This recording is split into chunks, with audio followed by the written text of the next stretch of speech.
আজকে এনসিপির জন্ম। আজ আসলে আমি সবাই আমার সহযোদ্ধারা যে কথাগুলো বলে গিয়েছে আমারও একই কথা, সেটা হচ্ছে আমাদের ইকোনমিক্যাল সমস্যা এবং আমাদের কেন্দ্রীয় নেতৃবৃন্দের সঙ্গে কমিউনিকেশন সমস্যা। আমাকে যখন কেউ জিজ্ঞাসা করে যে দেশে তো রাজনীতির এই অবস্থা হচ্ছে, এখন তোমাদের দল কি ভাবছে, আমি কিন্তু বলতে পারি না যে আমাদের দল আসলে কি ভাবছে, আমি জানি না। আমার সঙ্গে কেন্দ্রীয় কোনো নেতৃবৃন্দের কোনো যোগাযোগ নেই, অথচ আমি এনসিপির একজন ক্ষুদ্র কর্মী হলেও কর্মী। তো সেক্ষেত্রে এই সমস্যাগুলো খুব বড় সমস্যা। এছাড়া ফান্ডিংয়ের যে প্রবলেমের কথা বলেছে, আমি যখন কোনো দরকারে আমার কর্মীদেরকে ডাকি যে আপনারা এখানে আসেন, আমাদের কিছু কথা আছে বা আমাদের কোনো রাজনৈতিক আলোচনা আছে বা আমাদের কোথাও যেতে হবে, তখন তারা আসতে পারে না, কারণ তাদের পকেটে টাকা নেই। তাদের পকেটে এই পরিমাণে টাকা নেই যে টাকা দিয়ে তারা আসা যাওয়াটা করবে।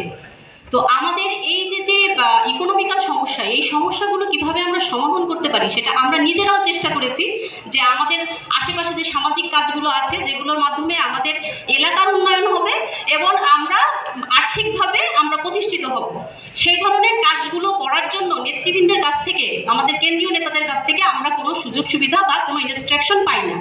এটা আমাদের একটা সমস্যা।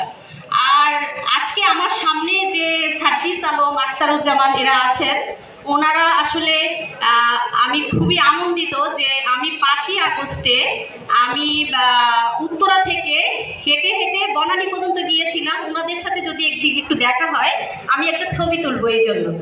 তো সেই হিরোরা, সেই হিরোদের দলে আমি আসছি শুধু একটা নতুন দেশের স্বপ্ন নিয়ে, এবং সেই নতুন দেশের স্বপ্নটা আমাকে দেখিয়েছিল আমাদের উত্তরা জোনের যে সেই সময় প্রধান ছিল, আমি যাকে প্রধান হিসেবে জানতাম, মাহিন ভাই। সেই মাহিন ভাই আমাদেরকে সবসময় এই স্বপ্নটা দেখিয়েছিল যে আপনারা যদি রাজনীতিতে না আসেন তাহলে নতুন দেশটা আপনারা কীভাবে পাবেন। একা সার্জিস, একা হাসনাত, একা আখতারুজ্জামান, একা সামন্তর কিন্তু এটা করতে পারবে না। এটা মাহিন ভাইয়ের সবসময় এই কথা ছিল যে একা কেউ করতে পারে না, আপনারা আসেন, আপনারা এসে রাজনীতি করেন সবাই, তাহলেই আপনারা এটা করতে পারবেন।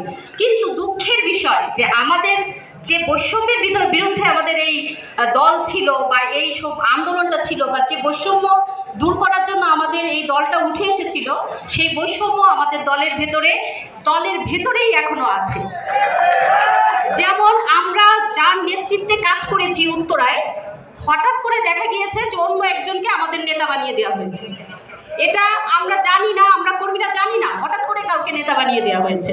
এবং সেই সময় আমাদের দলের কার্যক্রম অনেকটাই স্থগিত ছিল, যখন দেখা গিয়েছে যে উত্তরা থেকে তেমন কোনো নেতাকর্মীরা কাজই করছে না, কারণ তারা তাদের পছন্দ মতো নেতা পাচ্ছে না, বা যার অনুপ্রেরণায় তারা রাজনীতিতে আসছে তাকে এখন দেখা যাচ্ছে না। তো সেক্ষেত্রে তারা কাজ করতে চাইবে না, এটাই স্বাভাবিক। এই সব কিছু মিলাই আসলে আমি যেটা বলতে চাই সেটা হচ্ছে যে আমার পূর্ব থানায় আমি কাজ করতে গিয়ে যে সমস্যাগুলোয় পড়েছি, সেই কথাগুলোই আজকে আমি বলতে চাই।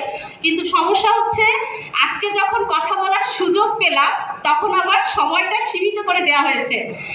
আমাদের অনেক কথা আছে যেটা আমরা কেন্দ্রীয় নেতৃবৃন্দের কাছে বলতে চাই, কিন্তু আমরা বলতে পারি না।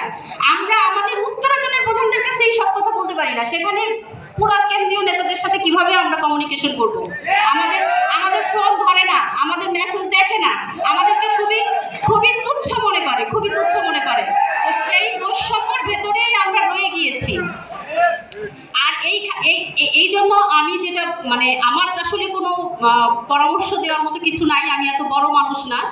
আমি শুধু এইটুকু চাই যে আমাদের নেতারা আমাদের সাথে মাঝে মাঝে বসুক, আমাদের সাথে যোগাযোগ করুক, আমাদের নেতৃবৃন্দ, আমাদের ছোট ছোট নেতাকর্মীদের যে সমস্যাগুলো আছে, অর্থাৎ আমাদের ইকোনমিক্যাল সমস্যাগুলোর সমাধান করুক, সামাজিক বিভিন্ন কাজে আমাদেরকে একত্রিত করুক, যে কাজগুলো আমরা করতে পারি এবং আমরা ফিনান্সিয়ালি সেখান থেকে এস্টাবলিশড হতে পারি, সেইটুকু আমি সবার কাছে দাবি করছি।